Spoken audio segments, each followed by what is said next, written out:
En la clase de hoy vamos a ver el concepto de hegemonía elaborado por Antonio Gramsci, periodista, filósofo y ensayista italiano que vivió entre los años 1891 y 1937. Él desde la cárcel, porque estuvo preso, como preso político, mejor dicho, durante la época del fascismo en Italia, elaboró una serie de aportes que sirvieron para enriquecer sí, el enfoque o la teoría marxista. Básicamente va a ser el concepto de hegemonía, ¿sí? Que va a distinguir Gramsci del concepto de dominación. Empecemos por aquí, con dominación. ¿Qué entiende Gramsci por dominación? Básicamente el uso o la amenaza de el uso de la coerción, o sea, uso o amenaza de uso. ¿Qué es la coerción? Básicamente la fuerza física. Esto es imponer en una situación el orden a través de la fuerza física. Por ejemplo, a través de la policía o a través del ejército en un gobierno. Pero lo que más le interesa a Gramsci va a ser esto que está aquí, que es la hegemonía. Digamos, una sociedad no se puede mantener solamente mediante la amenaza de la fuerza física. Va a ser también la cuestión de la hegemonía, que va a ser el consenso, básicamente. Una dominación u poder mediante el consenso. Pero ¿qué es básicamente hegemonía? Sería, a grandes rasgos, que una clase impone al resto de la sociedad, o sea, digamos, a la sociedad en su conjunto, un sistema de significados propios. Un conjunto, digamos, y un conjunto de significados acerca de cómo es y cómo se debe estar en el mundo.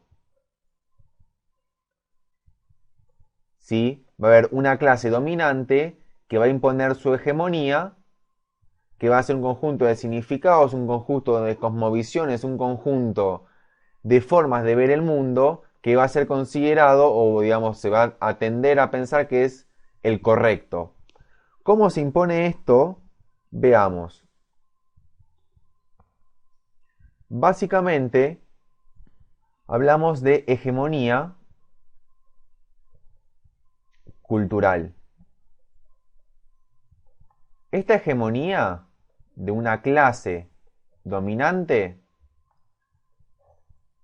se difunde al resto del conjunto social mediante mecanismos tales como la educación, es decir, el sistema educativo,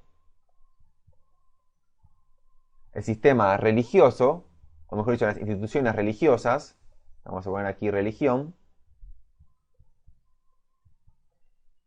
aquí veo un acento, religión, y los medios de comunicación. ¿Sí? Estos tres mecanismos básicos van a actuar en el siguiente sentido. Van a hacer lo siguiente. Van a educar, entre comillas, a los dominados. ¿Para qué los educan? Para que conciban este de sometimiento como natural. Para que conciban esta forma de ver el mundo, o sea que no es propia de estos dominados, sino que de los dominantes, como natural. Conciban la forma de ver el mundo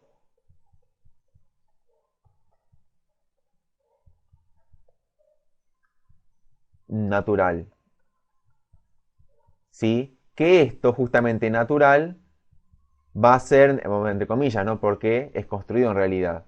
Va a ser de la clase dominante, que va a tener el dominio de los aparatos de educación, religión y medios de comunicación, a través de los cuales impone su forma de ver el mundo. ¿Esto qué va a hacer? Esto va a llevar, aquí, a una neutralización de la capacidad revolucionaria de las clases sociales populares.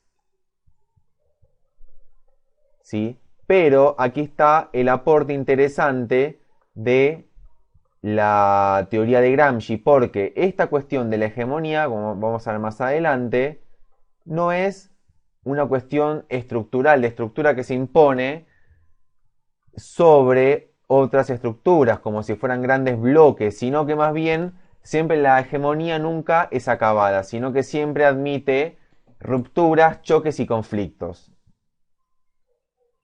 Para eso, vamos a pasar a la siguiente pizarra. Dominantes no. Dominadas. ¿Sí? Esto básicamente serían los mecanismos por los cuales se impone una hegemonía, aquí están los mecanismos, con el objetivo de educar a los dominados para un sometimiento natural, entre comillas, ¿no? Que es natural en el sentido de que la clase dominante quiere que se vea como natural para que nunca cambie esa forma de ver el mundo. Y esto lo que va a tender es una neutralización de la capacidad revolucionaria de las clases dominadas. Bien, ahora lo siguiente. La hegemonía básicamente, digamos que no es un proceso acabado, ¿sí? Que nunca es total. Siempre va a generar conflictos y rupturas al interior de la sociedad. ¿Sí? Va a generar luchas y rupturas. Porque, digamos, acá Gramsci no está considerando que los sujetos sean simplemente estáticos, sino que también pueden resignificar prácticas y sentidos en torno a la hegemonía que se le intenta imponer. Al no ser un proceso acabado, abre la posibilidad de que se formen movimientos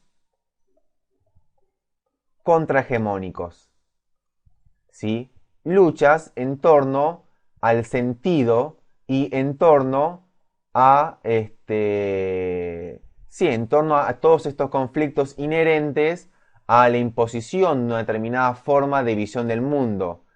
Los sujetos, al tener diferentes visiones del mundo, van a colisionar dentro de la sociedad y esto va a generar todo el tiempo una realidad cambiante.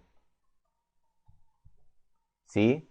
Aquí está justamente que la realidad, tal como decía Marx, no es un proceso estático, sino que está sujeta a la variable del cambio. ¿Por qué? Porque hay diferentes intereses en pugna. Los movimientos contrahegemónicos van a ir en contra de la hegemonía imperante.